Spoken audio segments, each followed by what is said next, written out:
Pred nami je nový týždeň, ktorý bude zaujímavý z viacerých strán. Hneď v pondelok nás čaká upršané počasie takmer na celom Slovensku. Na synoptike vidíme, že zo západu sa približuje studená vzduchová hmota, pred ktorou prúdi zo Stredomoria vlhký vzduch. Ten prinesie nepríjemný lejak, najmä v strednej časti Slovenska.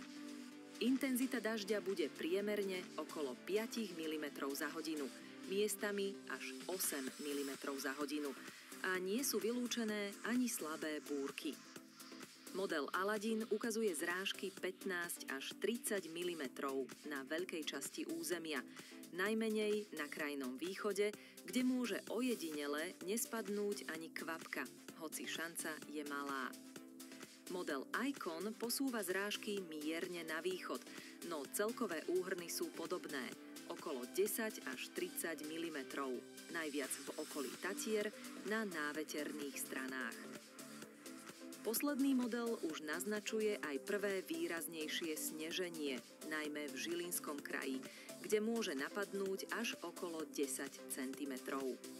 Model síce ukazuje približne 5 cm, no podľa mňa sa tu zrážky udržia dlhšie.